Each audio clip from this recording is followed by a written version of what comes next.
मौलूद मुक़द्दस, हयात अक़दस और फ़ाते अजल खुदावंद यस्सू अलमसीह के नाम में आपकी सलामती हो।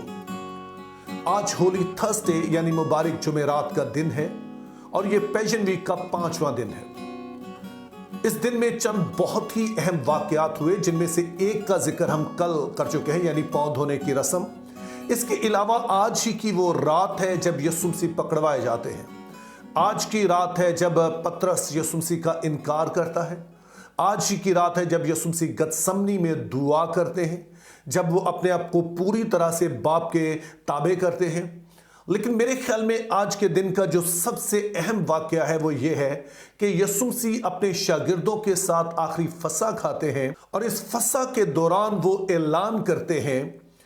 कि ये मेरे खून में नया अहद है जो तुम्हारे वास्ते बहाया जाता है।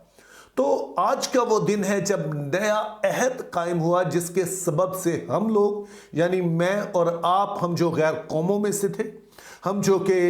यहूदी नहीं थे, हम बनी इसराइल नस्ली तौर पर हम बनी इसराइल नहीं थे, जिस्मानी तौर पर हम बनी इसराइल नहीं थे, हम खुदा के उन वादों के जो अब्राहम के साथ थे, इसराइल के साथ थे, उसके वारिस बने। मेरे नज़दीक जो अहद है ये एक बहुत ही अहम कुंजी है, जिससे हम बाइबल मुक़द्दस को समझ सकते हैं, हम अपने आप को समझ सकते हैं, खुदा के मंसूबे को समझ सकते हैं।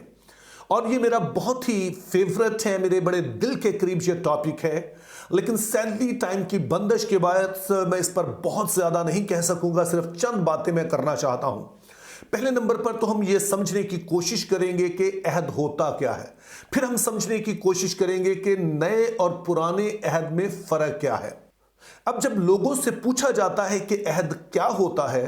तो वो कहते हैं कि ये एक वादा होता है, बाज़ लोग कहते हैं ये मुआहिदा होता है।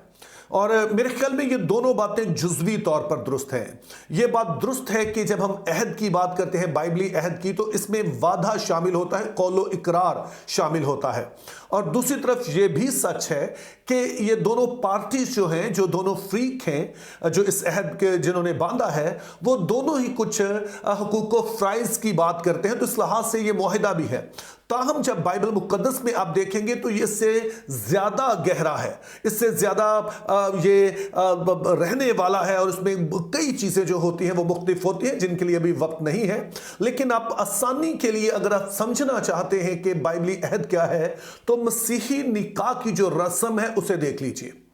अब जरा गौर कीजिए कि जब मसीही निकाह होता है तो दो लोग यानी कि एक मर्द और एक औरत जो हैं, जो शायद पहले एक दूसरे से वाकिफ नहीं थे, एक करीबी रिश्ते में जो जिंदगी भर का रिश्ता होता है उसमें बन जाते हैं। और इस ताल्लुक की बुनियाद मोहब्बत और वफादारी पर होती है, यानी दोनों कौलो इकरार करते हैं कि हम एक दूसरे से मोहब्बत रखेंगे, एक दूसरे के वफादार रहेंगे। अब जब बाइबल मुक़द्दस में अहद बांधा जाता था तो वो भी इसी तरह से होता था कि दो लोग जो शायद पहले जानते भी हों एक दूसरे को या ना भी जानते हों, लेकिन जब वो अहद करते तो वो एक खूनी रिश्ते में बन जाते, जो अटूट रिश्ता होता, जो टूट नहीं सकता था। और अगर कोई दोनों में से उस रिश्ते को तोड़ता, यानी अपने हिस्से की जिम्मेदारी पूरी ना करता, तो वो सजा के लायक ठहरता। अब जब खुदा बनी इसराइल को मुल्क मिस्र से निकाल कर लाया तो कोई सीना पर उसने एक अहद बांधा, जिसको हम कहते हैं द सनाई कवरेंट, या फिर हम कहते हैं द मोज़ाइक कवरेंट, चूंकि मूसा के थ्रू,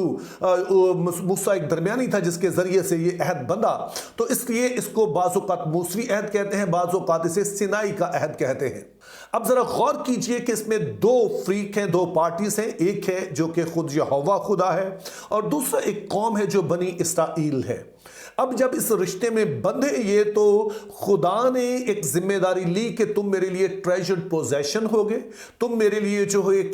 खास मलकियत होगे, यानी कि जैसे कोई अपने खजाने की हिफाजत करता है, मैं तुम्हारी हिफाजत करूंगा। लेकिन दूसरी तरफ खुदा ने कहा कि तुम्हें यह करना होगा कि तुम्हें मेरी काहिन बनना होगा, तुम काहिनों की एक ममलकत होगे, यानी कि तुम मेरी हजूरी के लोग बनोगे और तुम्हें देखकर लोग मुझे जानेंगे। और जो असल मकसद है कि अब्राहम की बरकत दुनिया तक पहुंचे, तो इसके तुम काहिन होगे, दरमियानी होगे, और तुम्हारे वसीला से मैं पूरी दुनिया तक जो है वो पहुंचूंगा। और उसके लिए तुम्हें करना यह होगा कि जो शरीयत मैं दूंगा उस पर अमल करना होगा। जो शरीयत वो मेरी ही सोच का इजहार ہے, میرے ہی کردار کا اظہار ہے, تو جب تم اسے اپناؤ گے تو پھر تم میری طرح پاک بنو گے, اور جب تم پاک بنو گے تو اس طرح سے تم میرے گواہ ہوگے, میرے کاہن ہوگے, دنیا کے لیے تم میرے نمائندے ہوگے. تاہم تیسری بات اس میں ہم نے دیکھی کہ خدا نے کہا کہ اگر تم ایسا نہیں کر پاتے ہو تو پھر تم عہد کو توڑو گے, اور جو عہد توڑنے کی سزا ہے, نہ تم میری حضوری میں رہ سکو گے, اور پھر تمہیں اس جو ملک موعودہ ہے یہاں سے بھی نکال دیا جائے گا, چونکہ تم اس عہد کو پورا نہیں کر رہے, اس رشتے میں جو ہونا چاہیے تم اپنے حصے کی ذمہ داری پوری نہیں کر رہے ہو. اب جب ہم نئے عہد کی بات کرتے ہیں تو یہ بھی اس عہد سے ملتا جلتا ہے, بلکہ سچ تو یہ ہے کہ یہ نئے عہد ہے بنیادی طور پر یہ اپڈیٹڈ عہد ہے. ایسا نہیں ہے کہ یہ پرانے عہد کو بالکل ہی سیٹ اسائیڈ کر دیا گیا, بلکہ یہ اسی پر جو ہے وہ بلڈ کیا گیا ہے. میں یہ کیوں کہہ رہا ہوں, چونکہ جو نئے عہد ہے اس کا ذکر ہمیں پرانے عہد میں ہی ملتا ہے, کیونکہ جب آپ یرمیہ 31 باب پڑھتے ہیں تو وہاں پر 31 آیت میں لکھا ہے کہ ان دنوں کے بعد میں اسرائیل کے گھرانے اور یہودا کے گھرانے کے ساتھ ایک نیا عہد باندھوں گا. سو اس عہد کا ذکر جو تھا وہ پرانے عہد نامہ میں ہی موجود تھا, لیکن ذرا لفظوں پر غور کیجئے کہ نیا عہد جو ہے وہ بنیادی طور پر خدا تعالیٰ یعنی یہوہ خدا جو ہے اور بنی اسرائیل کے گھرانے کے ساتھ ہی ہے. اور یہاں پر آپ نے یاد رکھنا ہے, جو پیچھے اپنے ویڈیو 23 مارچ کو دیکھی, اگر نہیں دیکھی ہے تو اسے ضرور دیکھیے کہ یسوع مسیح حقیقی اسرائیل کس طرح سے ہے. سو اس طرح سے اس نئے عہد کے جو پارٹنر ہیں دو, وہ وہی خدا ہے جو عہد عتیق کا خدا ہے, اور پھر اسی طرح سے جو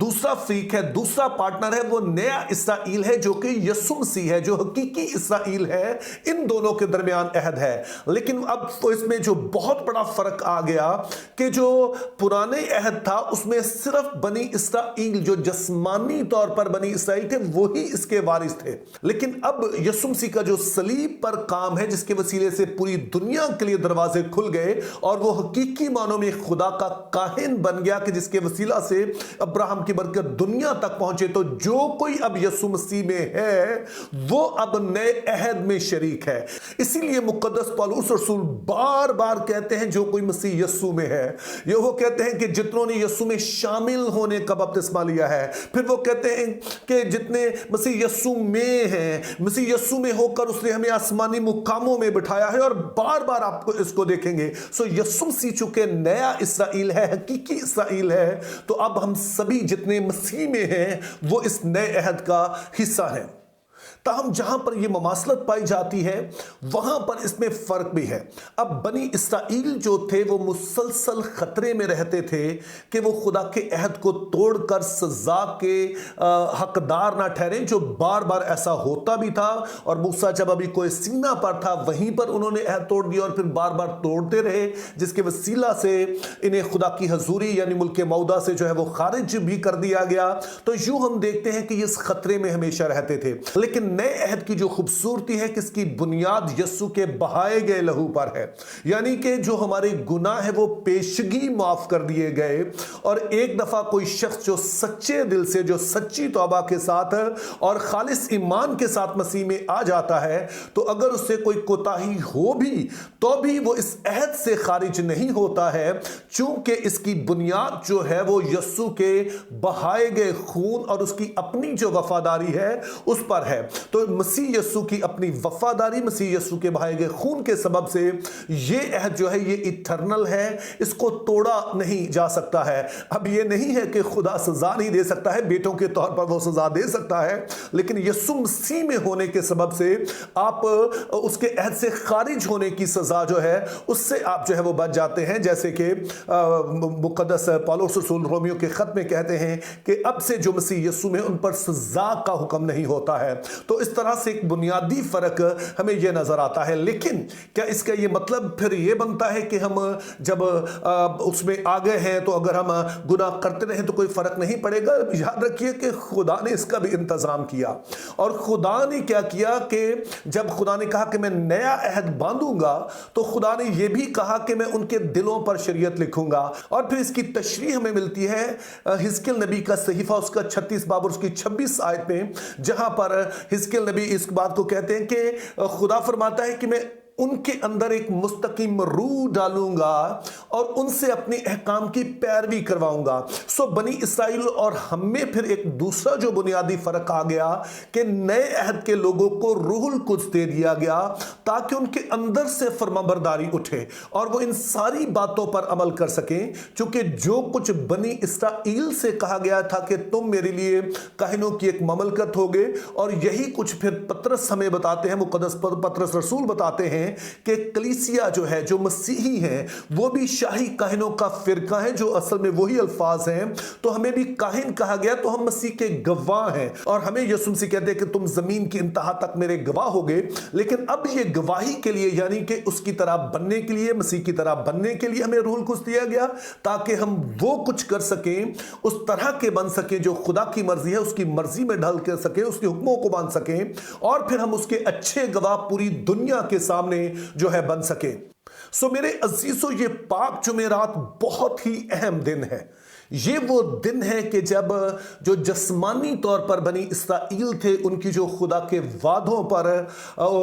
मोनोपली थी, जो उनकी एक अजारादारी थी, उसका खात्मा होता है और एक नया जो इसराइल है, हकीकी इसराइल है, यीशु मसीह, उसमें होकर अब तमाम दुनिया, चाहे उनका ताल्लुक किसी भी कौम, किसी भी कबीले, किसी भी रंग, नस्ल और जुबान से क्यों ना हो, वो अब खुदा के वादों के वारिस बन सकते हैं। वो खुदा की हजूरी के लोग बन सकते हैं, और वो भी ऐसी हजूरी के लोग जो कभी उसकी हजूरी से दूर नहीं किए जाएंगे, चूंकि हमारे लिए खून भी बहा दिया गया और हमें रूहुल कुद्स भी दे दिया गया ताकि हम उसके अहकामात पर अमल करके यीशु मसीह की मानद बन सकें, जो कि